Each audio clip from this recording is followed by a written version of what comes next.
Assalamualaikum warahmatullahi wabarakatuh. Halo, nama saya Indi Ayuni, mahasiswa KPI yaitu Komunikasi Penyiaran Islam, Fakultas Dakwah dan Komunikasi dengan NIM 182. Kali ini saya akan membahas tentang review 5 penelitian tentang komunikasi organisasi. Saya akan ngebahas 3 skripsi dan 2 judul. Yang pertama itu adalah skripsi tentang berjudul Efektivitas Komunikasi Organisasi OSDK terhadap Kedisiplinan Santriwati karya Nina Indria Aprilia, Fakultas Dakwah dan Ilmu Komunikasi. Nah, di sini ada latar belakang, yaitu latar belakang ini cukup relevan. Penulis itu mengangkat isu tentang peran komunikasi organisasi dalam organisasi santri OSDK, yaitu organisasi santri Darul Khalidin yang bertujuan membina kedisiplinan santriwati. Meskipun sistem dan aturan sudah juga ditetapkan, kenyataannya pelanggaran seperti keterlambatan sholat, terus juga tidak melapor saat haid dan pelanggaran bahasa masih terjadi. Nah, kelebihan dari latar belakang ini adalah cukup relevan, aktual juga, dan konseptual dalam lingkungan pesantren. Namun, penulis tidak menyajikan data awal atau studi pendahuluan secara eksplisit sebagai pembenaran empiris dan permasalahan. Contohnya seperti statistik pelanggaran kedisiplinan. Hal ini juga membuat urgensi penelitian kurang kuat secara kuantitatif. Nah, di sini juga ada permasalahannya juga, membahas tentang apakah ada pengaruh efektivitas komunikasi OSDK terhadap kedisiplinan santriwati dan juga seberapa besar sih pengaruh komunikasi OSDK terhadap kedisiplinan santriwati. Nah, tinjauan kritis di sini adalah pertanyaan itu jelas, juga terarah dan cocok untuk dianalisis secara kuantitatif. Namun tidak ada pertanyaan turunan yang eksploratif, kayak contoh faktor-faktor yang memediasi atau memoderasi sebuah pengaruh komunikasi. Selanjutnya di sini ada teori yang digunakan, yaitu teori efektivitas komunikasi organisasi dari Tubbs and Moss. Kelebihan di sini yaitu pemilihan teori sesuai dengan fokus penelitian dan dapat dioperasionalkan secara kuantitatif. Namun teori yang hanya dikupas pada tingkat deskriptif tidak dikaitkan dengan teori pendukung lain seperti komunikasi organisasi berbasis nilai atau model komunikasi kepemimpinan yang bisa memperkaya analisis. Nah, selanjutnya ada metodologi penelitian. Di skripsi ini, metodologi ini cukup sesuai dengan tujuan mengukur pengaruh dan efektivitas. Kekurangan namun tidak dijelaskan bagaimana validitas dan reliabilitas diuji, kayak contoh kurang nambah alfa atau korelasi item total. Terus juga tidak ada penjelasan bagaimana kuesioner dikembangkan atau apakah instrumen sudah diuji sebelumnya. Terus sampel 60 orang cukup sempit untuk generalisasi dan tidak dijelaskan rasio populasi sampel atau margin of error-nya. Nah, di sini ada hasil penelitian dari skripsinya juga. Ringkasannya itu ada komunikasi OSDK dinyatakan efektif 79%, UJF menunjukkan F hitung 73,149, F tabel sama dengan 4,01 dengan signifikasi 0,00. Ada pengaruh signifikan antara efektivitas komunikasi dan kedisiplinan santriwati. Nah, di sini kelebihannya, tinjauan kritisnya itu analisis statistik tepat untuk menjawab pertanyaan penelitian. Kekurangannya itu tidak dijelaskan oleh koefisiensi determinasi, sehingga tidak diketahui beberapa besar kontribusi pengaruh komunikasi terhadap kedisiplinan secara numerik. Di sini juga hasil hanya menyatakan efektif, namun tidak dibandingkan antar indikator efektivitas komunikasi. Tidak ada juga triangulasi atau konfirmasi data dengan wawancara atau observasi. Nah, kesimpulan review dari yang skripsi pertama ini adalah relevansi judul itu sangat relevan dan konseptual. Terus pertanyaan penelitian itu jelas dan terstruktur namun bisa lebih eksploratif. Terus juga ada teori cocok tetapi kurang dikembangkan atau didukung teori tambahan. Nah, selanjutnya ada metodologi juga sesuai pendekatan tetapi kurang kuat dalam justifikasi validitas dan reliabilitas. Dan terakhir adalah hasil signifikan tetapi kurang eksplorasi mendalam terhadap variabel. Nah, selanjutnya ada deskripsi yang kedua, yaitu strategi komunikasi pemerintah desa dalam meningkatkan partisipasi masyarakat dalam pembangunan desa, yaitu studi di Desa Sukasari, Kecamatan Karanglewas, Kabupaten Banyumas oleh karya Siti Fatona. Nah, di sini latar belakangnya, penelitian ini latar belakangnya oleh masih rendahnya partisipasi masyarakat dalam pembangunan desa. Meskipun sudah ada berbagai upaya dari pemerintah desa seperti musyawarah dan sosialisasi, Desa Sukasari dipilih karena mempresentasikan kondisi yang relevan dengan masalah tersebut. Nah, penulis ini juga ingin mengetahui bagaimana sih strategi komunikasi pemerintah desa ini mempengaruhi keterlibatan masyarakat. Nah, kelebihan dari latar belakang ini mengangkut isu yang penting dan sering terjadi di masyarakat desa.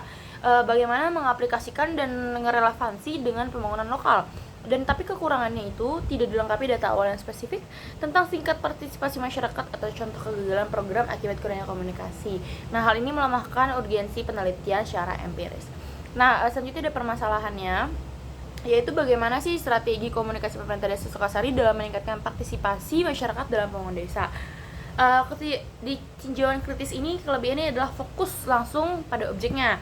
Kekurangannya pertanyaan terlalu luas tapi deskriptif dan deskriptif, tidak dijabarkan ke dalam sub pertanyaan atau dimensi strategi komunikasi, contoh kayak media, saluran kendali dan lain-lain. Nah, hal ini juga dapat berpotensi membuat analisis menjadi umum dan dangkal.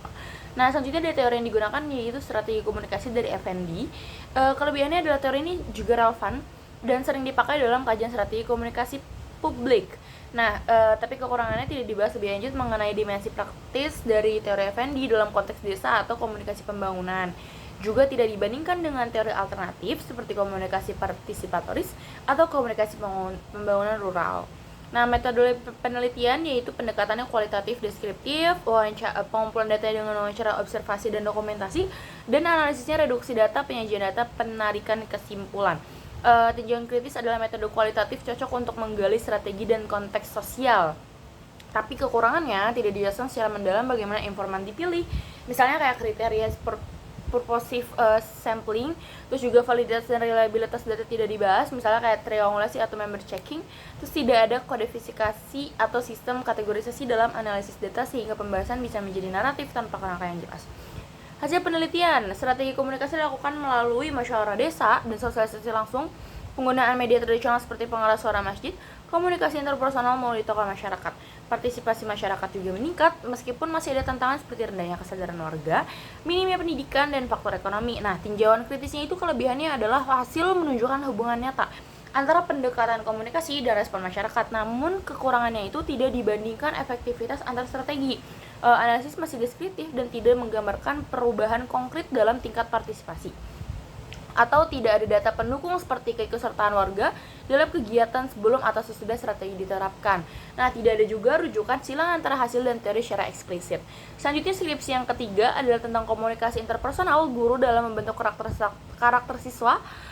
Studi pada guru SD Negeri 1 Banteran, Kecamatan Sumbang, Kabupaten Banyumas oleh karya Rohmah Nur Aziza. Nah, latar belakang ini menjelaskan tentang dilatar belakangi oleh pentingnya peran guru sebagai pendidik dalam membentuk karakter siswa di lingkungan sekolah dasar. Dalam proses pendidikan, komunikasi interpersonal antara guru dan siswa sangat penting untuk membimbing, mengarahkan, dan membentuk perilaku serta sikap yang berkarakter.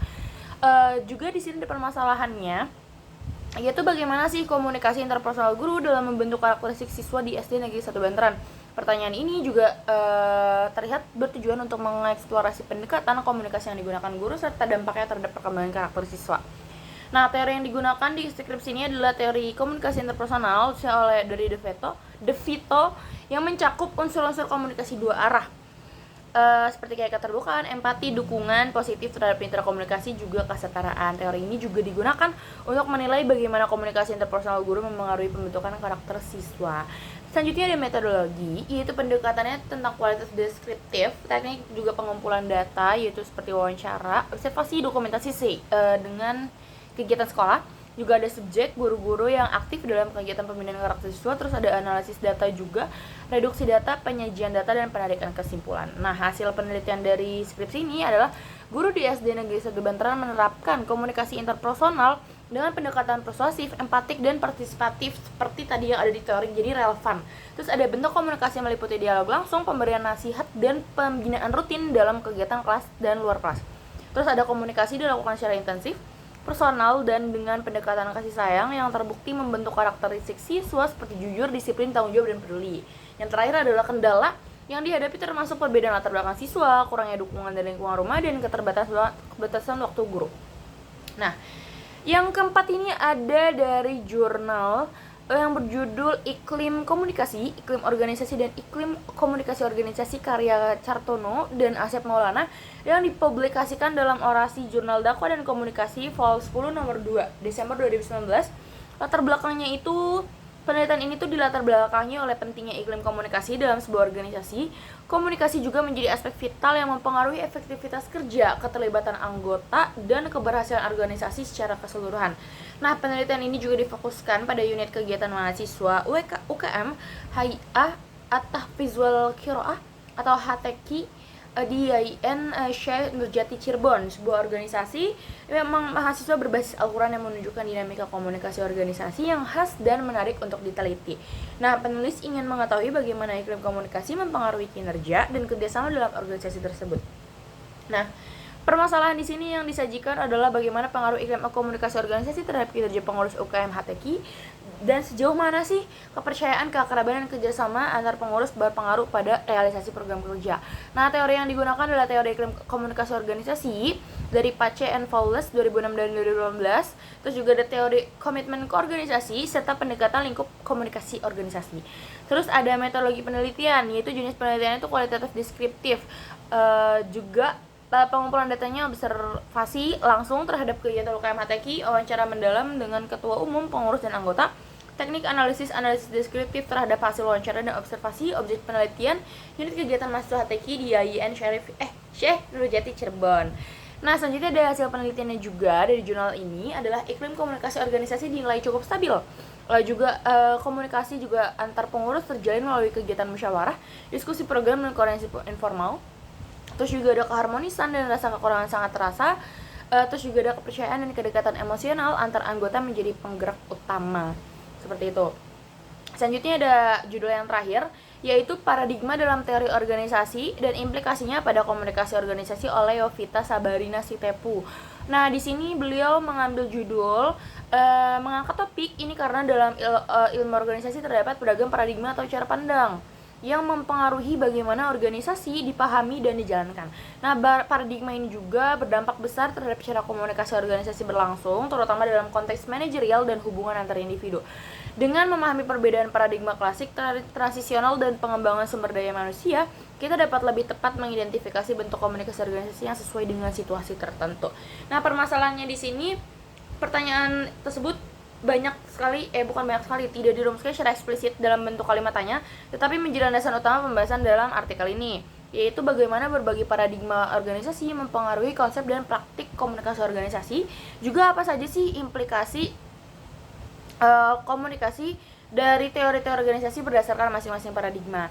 Nah, teori yang digunakan yaitu bersifat teoritis konseptual, bukan penelitian lapangan. Penulis juga mengulas berbagai teori organisasi dan komunikasi dari 3 paradigma utama. Yang pertama itu adalah paradigma klasik, yaitu ada Frederick Taylor, ada Henry Fayol, sama Max Weber. Komunikasi dipandang sebagai alat kontrol manajerial bersifat satu arah top down dan fokus pada efisiensi serta struktur hierarki. Nah, yang kedua itu ada paradigma transisional. Paradigma ini lebih menekankan pada interaksi sosial, dinamika kelompok, dan komunikasi dua arah. Terus yang ketiga adalah paradigma pengembangan sumber daya manusia. Paradigma ini menekankan pada aktualisasi diri, partisipasi, kepercayaan, dan komunikasi yang terbuka dan fleksibel. Nah, metodologinya jenis penelitian itu kajian teoritis, literatur review, bukan penelitian empiris. Terus sumber datanya itu adalah buku dan teori dari para tokoh komunikasi dan organisasi seperti Goldhaber, Daniels, Speaker, Papa, Pace, dan Fowles. Dan selanjutnya ada metode analisisnya, yaitu analisis deskriptif komparatif terhadap teori-teori dalam 3 paradigma besar. Nah, hasil dan kesimpulan dari jurnal ini, tidak ada satu paradigma pun yang dianggap paling benar. Setiap paradigma juga memiliki kelebihan dan kekurangan, dan relevansinya tergantung konteks organisasi tersebut. Nah, dalam teori klasik, komunikasi hanya alat manajemen untuk menyampaikan perintah dan kontrol.